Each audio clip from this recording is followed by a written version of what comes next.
Welcome to Crimson Guitars and welcome to another video.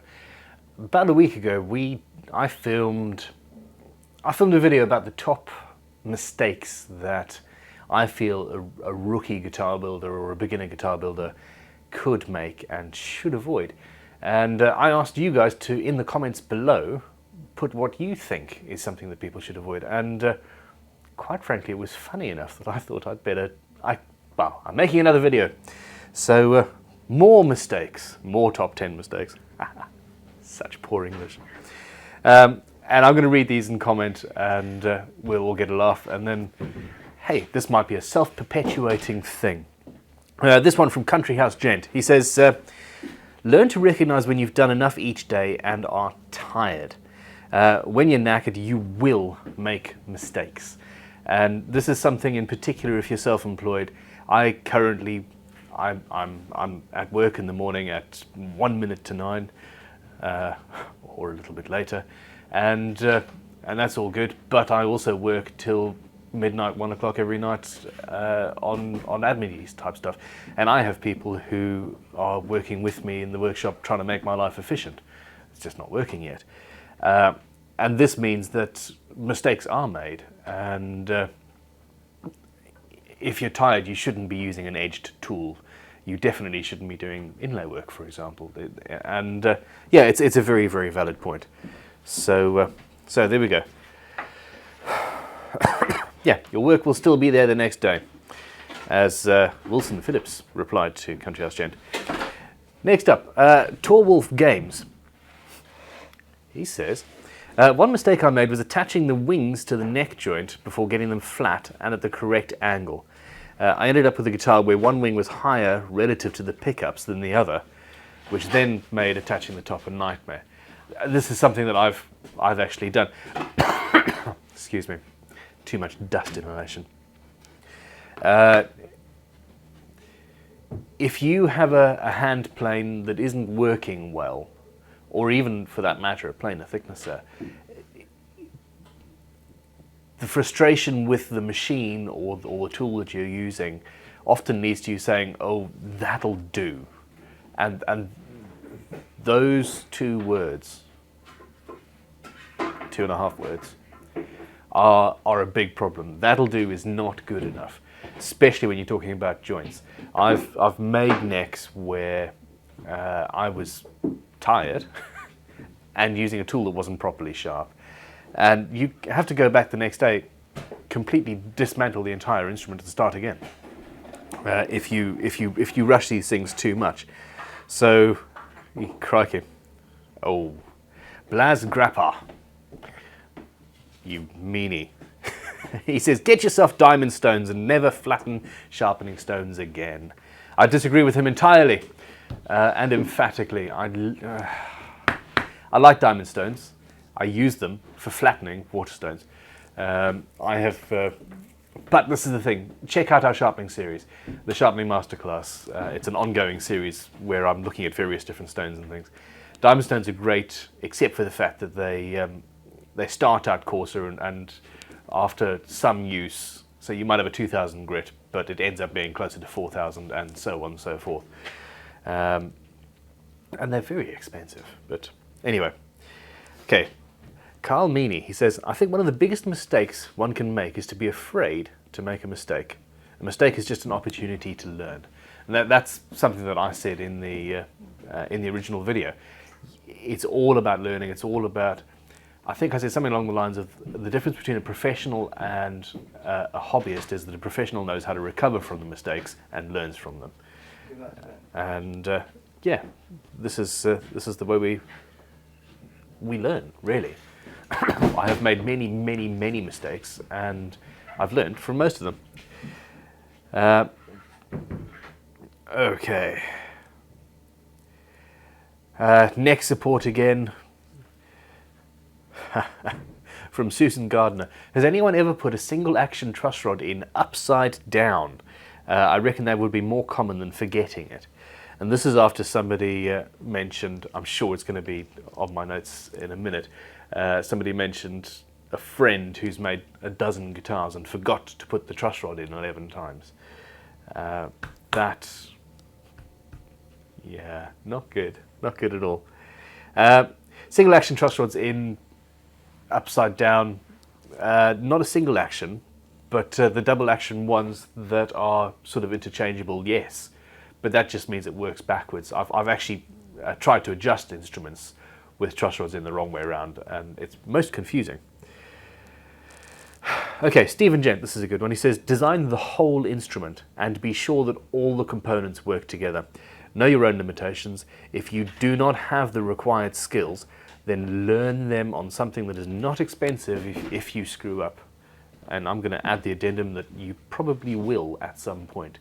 And it's a valid, totally valid point. We've built instruments where we're using a low profile bridge, for example, and the neck break angle is slightly different, and we didn't really think about that, and it hasn't worked. A break angle is actually one of those really important things. You have to know exactly where you want the neck to be. Draw a full-scale plan. Seriously, it will save you from making multiple mistakes. You can see it in front of you, and it's not a mental exercise. It's something physical in front of you, and I work much better that way personally. So design the whole thing and be absolutely aware. Okay, Bodru Guitars. He says, the one mistake I make over and over is forgetting to install the ground wire before pressing the tailpiece anchors into the body. Every time I do it, I just have to laugh at myself. Yep, we've been there.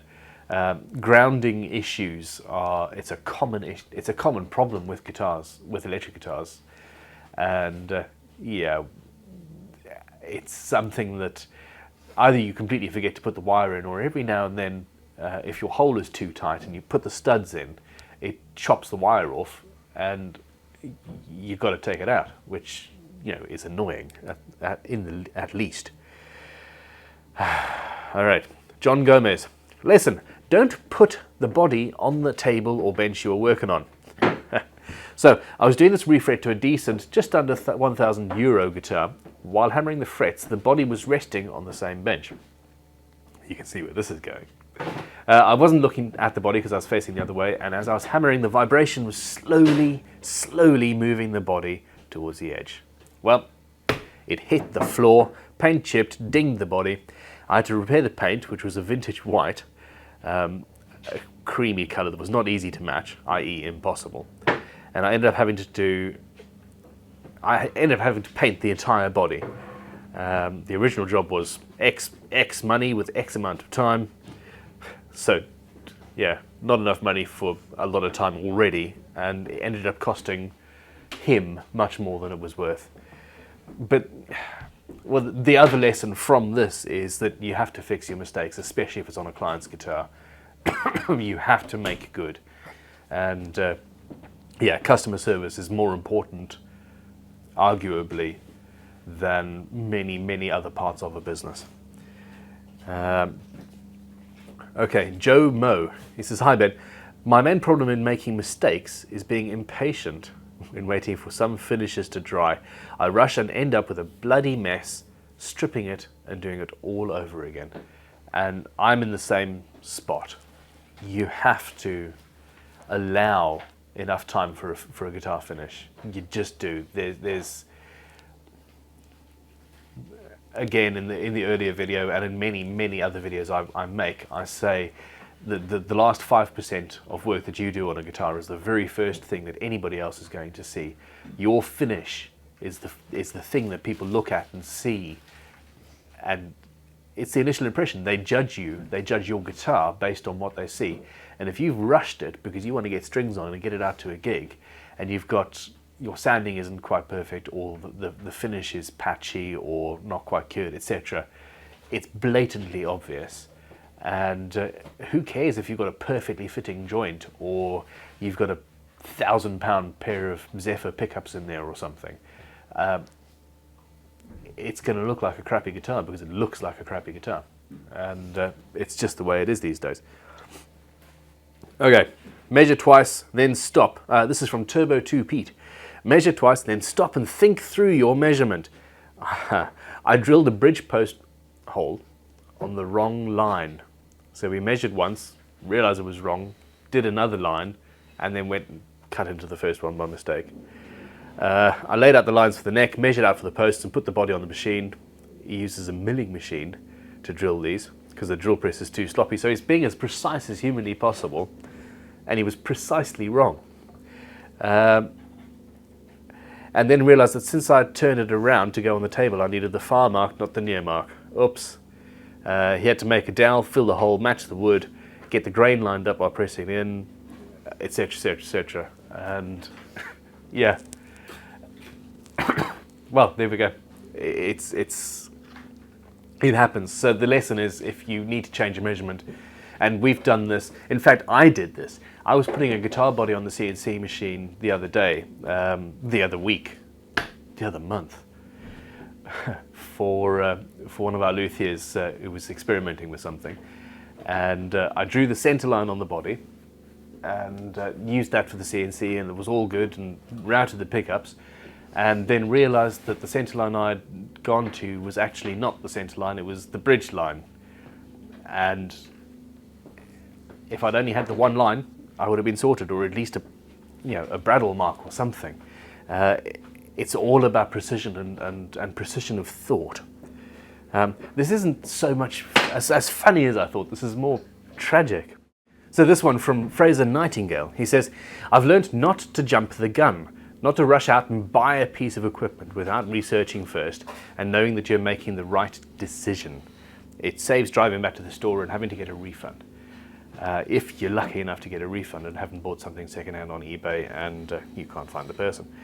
I have machines that I don't use, that I bought thinking, oh, that'd be a really good idea. 500 quid later, I've got something gathering dust in the corner that I need to put on eBay.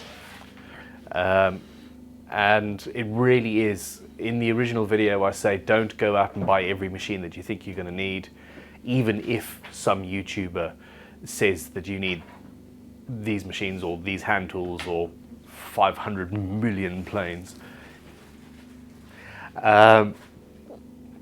Wait until you need the tool, or it's patently obvious that this is something that is going to be useful to you. Make sure you're following the right plans. This is from Gerbert. I once started making a guitar and it was only near the end that I realized it was actually a chair. Claims Guitar Hospital. Okay, no, that's a question. I will answer that question, Clem. Do not clamp without a caul on both sides. This is from Carol Menzick. The pressure marks destroy your work. I've actually got a clamp that I found the other day where the head of the clamp has disintegrated a little bit, and the rivet put a 2 mil deep dent, a sharp dent, into the clamping caul I was using. And if that had been on a guitar without a clamping caul, it doesn't bear thinking about. So that's a very, very, very, very good mistake. Bad mistake. Bad mistake. Don't lay your workpiece on a dirty table. Not even on a dirty cloth or anti-slip mat. Those anti-slip mats pick up fret ends like you wouldn't believe. A chip of wood or a hard edge of a table makes divots and scratches that show when you least need them, usually too late to repair. Try steam and a soldering iron. That's a really, really good trick. I'm sure we've done a video on it in the past. But yeah, a clean bench, absolutely, you have to be religiously clean about your work and your workspace. It's the way it goes, and we're trying to implement that in the whole workshop here. You know, if you use a machine, you clean up after yourself so that it's tidy and safe for the next person, and the same goes for your guitar. Your bench has to be tidy and safe for the guitar you are currently working on. Samantha K. Don't route the control cavity on the wrong side. Also, do not route your truss rod slot on the wrong side of the neck. Not that I've ever done anything like that. Yeah, sounds like you've done something like that before. That's a left-handed guitar there. And this is actually a problem with left-handed guitars.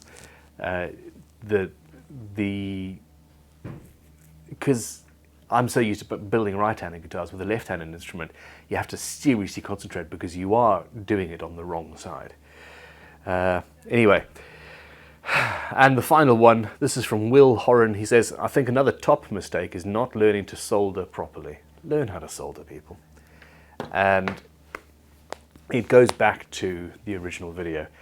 Guitar building is a multi-discipline job or hobby.